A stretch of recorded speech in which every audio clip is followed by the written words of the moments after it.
હરિયમ વિદ્યાર્થી મિત્રો, આજનો ટોપિક છે ધેર. એમાં આવે છે ધેર ઇઝ અને ધેર આર. તો ધેર ઇઝનો ઉપયોગ અને ધેર આરનો ઉપયોગ આપણે ક્યાં કરશું એ જોવાનું છે. આપણે નાના ધોરણમાં જોઈ ગયા કે હિયર અને ધેરનો અર્થ. હિયર એટલે અહીં, ધેર એટલે ત્યાં. એટલે કે કોઈ દૂર જ્યાં વસ્તુ નો નિર્દેશ કરવો હોય તો ત્યાં આપણે ધેરનો ઉપયોગ કરીએ છીએ, બરાબર. અને હિયરનો એટલે કોઈ નજીકની વસ્તુ હોય એનો નિર્દેશ કરવા માટે આપણે હિયરનો ઉપયોગ કરતા હતા. હવે ધેર, તો ધેર કોઈ પણ વસ્તુ, વ્યક્તિ કે પ્રાણી ક્યાં છે તે વિશે દર્શાવે છે. તેનો નિર્દેશ કરવા માટે આપણે ધેરથી વાક્યની શરૂઆત કરીએ છીએ. પરંતુ ધેરમાં પણ કોઈ જો એક વસ્તુ હોય, દૂર કોઈ એક જ વસ્તુ હોય તો આપણે તેને શું કહીશું એક વચનમાં? તો આપણે એનો ઉપયોગ કરશું ધેર ઇઝ. અને જો કોઈ દૂર કોઈ વસ્તુ છે, એ એકથી વધુ છે, વસ્તુ, વ્યક્તિ કે પ્રાણી, તો ત્યાં આપણે ઉપયોગ કરશું ધેર આરનો. એટલે કે એક વચન હોય ત્યારે ઇઝ અને બહુવચન હોય ત્યારે ધેર આરનો ઉપયોગ કરવાનો છે. હવે જેમ કે અહીંયા આપ્યું છે ઉદાહરણ કે the bird is in the cage, એટલે કે પક્ષી પાંજરામાં છે. હવે આપણે એને દૂર કોઈ પક્ષી હોય એને નિર્દેશ કરવો હોય તો આપણે ધેરથી કેમ વાક્ય લખશું? તો ધેરથી પહેલાં એક વચન અહીં આપી દીધું છે, ઇઝ, એક જ પક્ષી છે, તો આપણે લખશું there is a bird in the cage. કંઈ કરવાનું નથી. આપણે ધેરવાળા વાક્યમાં ફેરવવું હોય ત્યારે આ ઇઝને આપણે આગળ લઈ લેશું. ઇઝ હોય તો ઇઝ અને આર હોય તો આર. ધેર લગાવી ધેર ઇઝ અને બાકીનું વાક્ય બેઠું જ લખવાનું. પણ એક વચન હોય ત્યારે આપણે આર્ટિકલનો ઉપયોગ કરશું. એ એન કે ધ આવે એનો ઉપયોગ ક્યાં થાય છે અને એનો ઉપયોગ ક્યાં થાય છે આપણે એ તો જોઈ ગયા. હવે આપણે જોઈએ there is a bird in the cage. Second example છે the book is on the table. પુસ્તક ટેબલ ઉપર છે. હવે એને ધેરથી વાક્ય આપણે કરવું હોય, કોઈ દૂર ટેબલ પર પુસ્તક છે ને ધેરથી આપણે વાક્ય બનાવવું છે તો શું લખશું? કે અહીંયા જો ઇઝ આપ્યું છે એટલે આ ઇઝને આપણે ઉપર ઉચકીને આગળ મૂકી દઈશું અહીં ધેર સાથે, કે there is a book on the table. બાકીનું વાક્ય બેઠું જ, કોઈ ફેર કરવાનો આવતો નથી. આ બે વાક્ય હતા એક વચનના ઇઝથી. હવે ધેર આરવાળા વાક્ય આપણે જોઈએ. તો થર્ડ આપ્યું છે ઉદાહરણ કે the cows are under the tree. Cows ઘણી બધી ગાયો છે, બહુવચન છે એટલે આવ્યું આર. ગાયો ઝાડની નીચે છે. હવે આપણે દૂરથી આપણે હોય અને એનો નિર્દેશ કરતા હોઈએ કે ત્યાં ઘણી બધી ગાયો ઊભી છે તો આપણે શું કહીશું? આ આરને આગળ લખી નાખશું. જેમ ઇઝને લીધું એવી જ રીતે આરને આપણે આગળ ધેર સાથે લખી નાખશું. ને લખશું there are cows under the tree. બાકીનું વાક્ય બેઠું, કોઈ જ ફેરફાર નહીં. આપણે ધેરથી વાક્ય બનાવવાના આવે એટલે જો ઇઝ હોય તો ધેર ઇઝનો ઉપયોગ કરશું અને આર હોય તો ધેર આરનો. બાકીનું વાક્ય બેઠું. પણ એક વચન હોય ત્યારે આર્ટિકલ એ કે એન મૂકવાનો. હવે છે there are cows under the tree.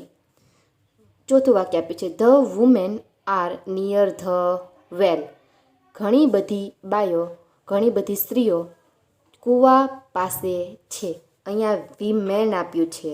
જોજો વુમનનું બહુવચનનું રૂપ વીમેન. વુમન એટલે WOMAN એટલે એક વચન અને WOMEN એટલે કે બહુવચન થાય. તો અહીંયા the women are near the well. હવે આપણે એને ધેરવાળા વાક્યમાં ફેરવશું તો કંઈ જ નવું નહીં, માત્ર ઇઝ કે આર હોય એને ઉચકીને આપણે મૂકી દઈશું આગળ. અહીંયા આગળ મૂકી દેવાનું એટલે ધેર આર. ઇઝ હોય તો ધેર ઇઝ, બાકીનું વાક્ય બેઠું there are women near the well. ત્યાં ઘણી બધી સ્ત્રીઓ કૂવા પાસે છે.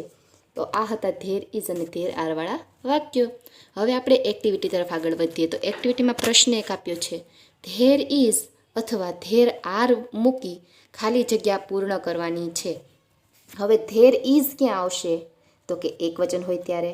અને ધેર આર તો જ્યાં જ્યાં બહુવચન દેખાય ત્યાં આપણે આરનો ઉપયોગ કરવાનો. જ્યાં બહુવચન ન હોય ત્યાં આપણે લખશું ઇઝ.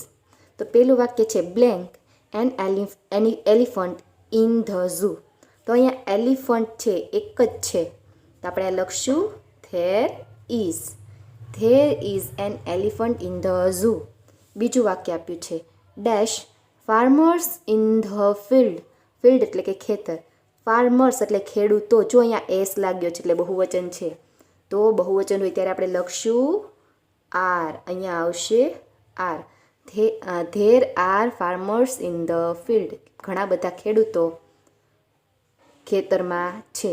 ત્રીજું વાક્ય છે dash books in the cupboard, books બહુ બધી બુક્સ છે, તો અહીંયા લખશું આપણે આર. ધેર આર આખું લખવાનું છે આવી રીતે THERE આર. આપણે ખાલી જગ્યામાં લખવાનું છે, અહીંયા આપણે ના સમય એટલે બાજુમાં લખ્યું છે, બરાબર. ચોથી ખાલી જગ્યા છે dash a pen in my pocket. A pen એટલે કે એક જ પેનનો ઉલ્લેખ કર્યો છે, તો આપણે અહીંયા લખશું there is a pen in my pocket. પાંચમું વાક્ય dash a bird in the cage.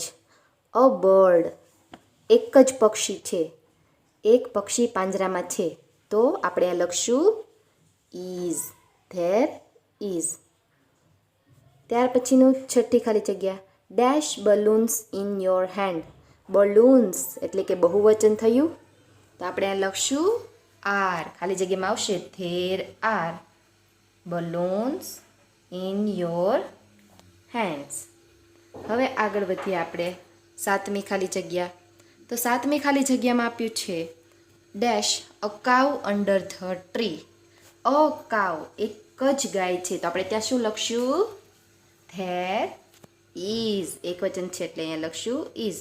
અને તો પણ અને એમ જોવો તો પણ ખબર પડી જાય, જ્યાં જ્યાં આર્ટિકલ છે તે તમે જોઈ શકો છો એક વચન જ છે. અ ટ્રેન એક વચનમાં હંમેશા આર્ટિકલ આવે એ અથવા એન. આઠમી ખાલી જગ્યા અ ટ્રેન ઓન ધ પ્લેટફોર્મ, તો અહીંયા આપણે શેનો ઉપયોગ કરશું there is. There is a train on the platform. હવે આગળ વધીએ આપણે આઠમી ખાલી જગ્યા બાદ હવે નવમી ખાલી જગ્યા તરફ. હવે નવમી ખાલી જગ્યામાં આપ્યું છે dash women near the well. અહીંયા પાછું જોજો વુમેન આવ્યું છે, અને તમને એમ પણ હમણાં આપણે જોયું કે જ્યાં જ્યાં આર્ટિકલ એ કે એન હોય તેને એક વચન કહેવાય, અહીંયા આર્ટિકલ પણ નથી. અને વુમેનનું બહુવચનનું રૂપ વિમેન પણ આપ્યું છે. Dash women near the well, ઘણી બધી સ્ત્રીઓ કૂવા પાસે છે, તો અહીંયા શું લખશું આર. બહુવચન છે એટલે આપણે આખું લખવાનું ધેર આર આખું લખવાનું there are women near the well. દસમી ખાલી જગ્યા dash an ice cream cup on the table. તો અહીંયા એન આઈસ્ક્રીમ કપ એક જ આઈસ્ક્રીમ કપ છે, તો આપણે એક વચનનું વાક્ય થયું, તો અહીંયા શું લખશું ધેર ઇઝ. ધેર ઇઝ લખવાનું છે આપણે અહીંયા ધેર ઇઝ. 11મી ખાલી જગ્યા dash students in the library. Students બહુ બધા છે, તો આપણે અહીંયા ઉપયોગ કરશું આરનો. અહીંયા લખશું there are students in the library. 12મી ખાલી જગ્યા dash boats in the river. ખાલી જગ્યા હોડીઓ નદીમાં છે, બહુ બધી છે. બોટ્સ એસ છે એટલે બહુવચન, તો આપણે શું લખશું there are. There are boats in the river. 13મી ખાલી જગ્યા dash a clock on the wall. A clock એટલે કે એક જ ઘડિયાળની વાત કરી છે, તો એ લખશું there is a clock on the wall is. 14મી ખાલી જગ્યા dash an apple in the basket.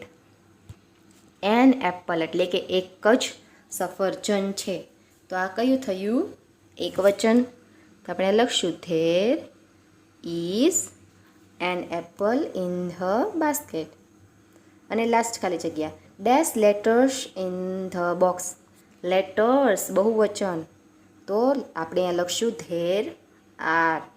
There are letters in the box. હવે આગળ વધીએ પ્રશ્ન નંબર 2 તરફ. આપેલ શબ્દો સાથે ધેર ઇઝ અથવા ધેર આરનો ઉપયોગ કરીને વાક્ય લખો. અને એક તમને ઉદાહરણ પણ આપી દીધું છે કે આવી રીતે આપણે આપ્યું છે બુક્સ અને ઓન ધ ટેબલ. આ બે શબ્દો પરથી આપણે એક આખું ધેર ઇઝ કે ધેર આર વડે વાક્ય બનાવવાનું છે. તો પહેલું વાક્ય આપણને આપ્યું છે બુક્સ એટલે કે બહુવચન છે, તો આપણે શેનાથી વાક્ય બનાવ્યું ધેર આરથી. અને બાકીનું વાક્ય આપણે બેઠું લખશું કે there R books on the table.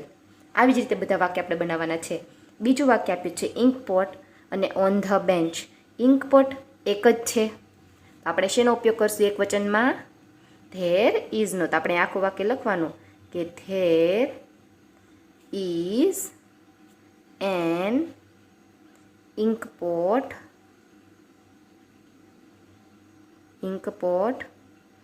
On the bench. એવી રીતે આખું વાક્ય બેઠું. ધેર ઇઝ અથવા ધેર આર મૂકી અને આર્ટિકલ આવતું હોય તો આર્ટિકલ એ એન મૂકવાનો અને બાકીનું વાક્ય બેઠું. થર્ડ સેન્ટેન્સ, ટીચર્સ અને ડેશ ઇન ધ સ્કૂલ. તો અહીંયા ટીચર્સ બહુવચન છે તો અહીંયા આપણે શેનો ઉપયોગ કરશું? There are. ધેર આર, ત્યારબાદ આખું વાક્ય બેઠું ટીચર્સ ઇન ધ સ્કૂલ. એવી જ રીતે ફોર્થ, મંકી અને આપ્યું છે ઓન ધ રૂફ.